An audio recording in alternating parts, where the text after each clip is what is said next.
Welcome to வித்யா வீடு.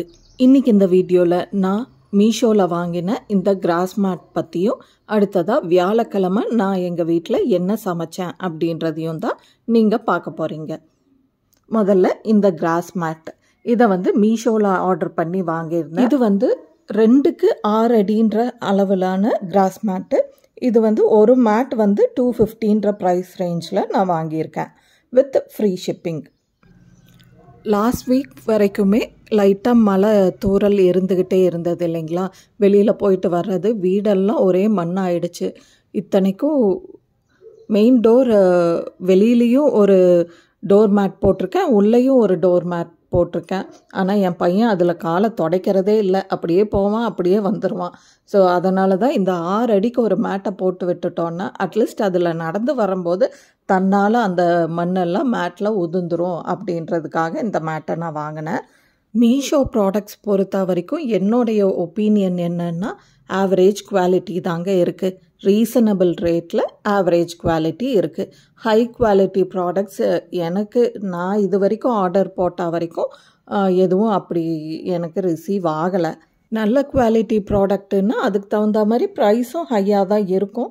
ஆனால் அந்த மாதிரி ப்ராடக்ட்ஸ் மீஷோவில் இல்லையோ அப்படின்னு எனக்கு தோணுது. ஸோ இந்த கிராஸ் மேட்டும் கூட 2x6க்கு 250 rupees சார்ஜ் பண்ணுறாங்க வித் ஃப்ரீ ஷிப்பிங்கோட. ஆவரேஜ் குவாலிட்டி தான். இந்த ப்ரைஸ் ரேஞ்சுக்கு இது ஓகேன்னு தான் நான் சொல்லுவேன். மேட்டை போட்டதும் அந்த ஏரியாவே நல்லா பளிச்சுன்னு சூப்பராக ஆயிடுச்சு. இது வெனஸ்டே ஈவினிங். மழை வந்ததுக்கு நல்ல கீரையெல்லாம் தளன்னு முளைச்சி வந்திருந்ததுங்க. அதையெல்லாம் அறுவடை பண்ணி நாளைக்கு கீரை கூட்டு செஞ்சிடலான்னு பொன்னாங்கண்ணி கீரையும் அப்புறம் முளக்கத்தான் கீரையும் தான் பறிச்சிருக்கேன் இன்னைக்கு. இது Thursday மார்னிங். குக்கரில் ரைஸ் வச்சாச்சு. அடுத்ததாக கீரை கூட்டு செய்யறதுக்கு பாசிப்பருப்பு, துவரம்பருப்பு, கடலைப்பருப்பு 3யும் ஈச் ஒவ்வொரு டேபிள் ஸ்பூன் அளவு எடுத்து கழுவி அதில் கொஞ்சமாக தண்ணி சேர்த்திட்டு 4 பல்லு பூண்டு, கொஞ்சமாக மஞ்சத்தூள் சேர்த்தி இதையும் ரைஸ் குக்கர்லேயே வச்சு லிட் போட்டு மூடியாச்சு. அடுத்ததாக குக்கர் லிட் போட்டு இது ஒரு 3 விசில் வந்துடட்டும். அடுத்ததாக பூண்டு தொக்கு செய்கிறதுக்கு பூண்டு எடுத்து போட்டுக்கிறேன். 1 கப் அளவுக்கு பூண்டு. இது கூட காரத்துக்கு ஏற்றாப்பில் வரமிளகா. இதை ஒன்றும் பாதியுமாக கோர்ஸாக அரைச்சி எடுத்துகிட்டு வந்துடலாம். நல்லா அடி கனமான கடா ஒன்று வச்சுக்கோங்க. இதில் கொஞ்சம் லேவிஷாக ஒரு 5 டேபிள் ஸ்பூன் அளவுக்கு எண்ணெய் சேர்த்திருக்கேன். எண்ணெய் நல்லா சூடானதும் கடுகு பொரிஞ்சதும் ஒரு 1/2 டீஸ்பூன் அளவுக்கு உளுந்தம்பருப்பு சேர்த்திருக்கேன். உளுந்தம்பருப்பு பொன்னிறமாக ஆனதுக்கப்புறமா கோர்ஸியாக அரைச்சி வச்ச வெள்ளைப்பூண்டு, வரமிளகா கலவையை இதோட சேர்த்திடலாம். கோர்ஸியாக அரைச்ச பூண்டை எண்ணெயில் ஒரு 3 நிமிஷத்துலேருந்து 5 நிமிஷம் வரைக்கும் நல்லா எண்ணெயில் வதக்கி விடுங்க. ஃப்ளேமை நல்லா சிம்மில் வச்சுக்கோங்க. பூண்டு நல்லா வதங்கினதுக்கப்புறமா மிக்ஸி ஜார் அலசி அந்த தண்ணியையும் இதோட சேர்த்திக்கலாம். இந்த ஸ்டேஜில் இந்த டிஷ்ஷுக்கு தேவையான அளவு உப்பு, மஞ்சத்தூள், பெருங்காயத்தூள், கொஞ்சமாக கருவேப்பிலை எல்லாத்தையும் சேர்த்து நல்லா கலந்து விட்டு இது ஒரு லிட் வச்சு மூடி வச்சிடலாம். இது நல்லா சுண்டி வெந்து வரட்டும். இந்த பூண்டு தொக்கு ரெடி ஆகிறக்குள்ள நேற்று ஈவினிங் சுக்கிட்டி கீரையும் முளக்கத்தான் கீரையும் பறித்து வச்சுருந்தேன் இல்லைங்களா. அது நேற்று ஈவினிங்கே க்ளீன் பண்ணி வச்சுட்டேன். காலையில் அதை தண்ணியில் அலசி எடுத்துகிட்டு வந்தாச்சு. இப்போ இதை பொடியாக நறுக்கி வச்சிட்றேன்.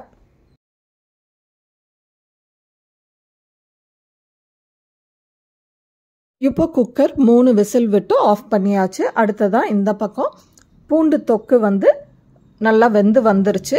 இந்த ஸ்டேஜில் அடுப்பை நல்லா சிம்லையே வச்சுக்கிட்டு இதை அப்பப்போ வதக்கி விட்டுக்கோங்க.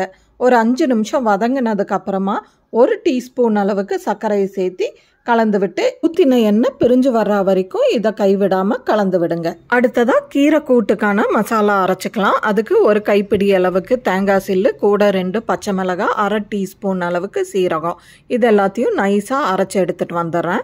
பூண்டு தொக்கு நல்லா ரெட்டிஷாக வரணுன்ற பட்சத்தில் வரமிளகாய்க்கு பதிலாக மிளகாய் தூள் போட்டு அரைச்சிங்கன்னா தொக்கு நல்லா ரெட்டிஷாக கிடைக்கும்.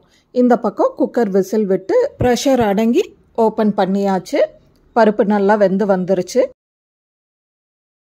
இப்போ இந்த பருப்பில் இந்த டிஷ்ஷுக்கு தேவையான அளவு உப்பு, பொடியாக நறுக்கி வச்ச கீரையும் சேர்த்தி எல்லாத்தையும் நல்லா கலந்து விட்டு கொஞ்சமாக வேகறக்கான தண்ணியை ஊற்றி அடுப்பை பற்ற வச்சாச்சு. இது வெந்துட்டுருக்கட்டும். கீரை வேகறதுக்கு தட்டு வச்சு மூடி வைக்க வேண்டியதில்லை, கீரை ஓப்பன்லேயே வேகலாம். கீரை நல்லா வெந்ததுக்கப்புறமா அரைச்சி வச்ச மசாலாவை சேர்த்து நல்லா கலந்து விட்டுக்கலாம். இந்த ஸ்டேஜில் உப்பை செக் பண்ணிக்கோங்க. உப்பு பத்தலைன்னா கொஞ்சமாக ஆட் பண்ணிக்கலாம். தேங்காய் ஊற்றினதுக்கப்புறம் இது ஒரு கொதி வந்ததும் ஸ்டவ்வை ஆஃப் பண்ணிடலாம். இப்போ இந்த பூண்டு தொக்கை ரைஸில் கலந்து விடுறதுக்காக கொஞ்சமாக கடாயில் பூண்டு தொக்கை விட்டுட்டு மீதியை ஒரு சர்விங் பவுலுக்கு மாற்றிடுறேன். இந்த தொக்கு கொஞ்சமாக இருந்தாலே போதும், நிறையா ரைஸ்க்கு பனஞ்சு சாப்பிட்ற மாதிரி தான் இருக்கும். கடாலையே ரைஸை சேர்த்திட்டு தொக்கை நல்லா ரைஸோட கலந்து விட்டாச்சு. இதை இன்றைக்கி லஞ்சுக்கு நான் பேக் பண்ணிக்கிறேன். அடுத்ததாக கீரை கூட்டை தாளிச்சிட்றேன். அதுக்கு ஒரு தாளிப்பு கரண்டியை வச்சு கரண்டி நல்லா சூடானதும் கொஞ்சமாக எண்ணெய் விட்டு எண்ணெய் நல்லா சூடானதும் கடுகு சேர்த்தி கடுகு பொரிஞ்சதும் கொஞ்சமாக பெருங்காயத்தூள் மட்டும் சேர்த்திக்கிறேன். இதில் கருவேப்பிலை நான் சேர்க்கலை, ஏன்னா ஆல்ரெடி கூட்டு கீரை தான் பண்ணியிருக்கோம், அதனால் கருவேப்பிலை இன்றைக்கி நான் சேர்க்கலை. இப்போ இந்த தாளிப்பை எடுத்து கூட்டில் கலந்து விட்டால் கூட்டு ரெடி. இன்றைக்கி காலையில் பிரேக்ஃபாஸ்ட்டுக்கு மில்லட் தோசை, கீரை கூட்டு, பூண்டு துவையல், இதுதான் இன்றைக்கி காலையில் பிரேக்ஃபாஸ்ட்டுக்கு வச்சுருந்தேன்.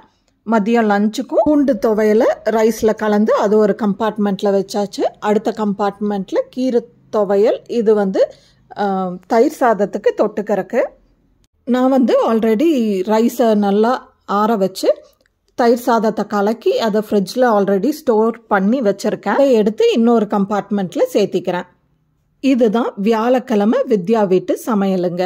நீங்களும் உங்கள் வீட்டில் இந்த ரெசிபீஸை ட்ரை பண்ணி பார்த்துட்டு ரெசிபீஸ் எப்படி இருந்ததுன்னு எனக்கு கமெண்ட் செஷனில் தெரியப்படுத்துங்க. பை தி வே, இந்த வீடியோ உங்களுக்கு யூஸ்ஃபுல்லாக இருந்ததுன்னா do not forget to subscribe, like and share வித்யா வீடு with your friends and relatives. Bye.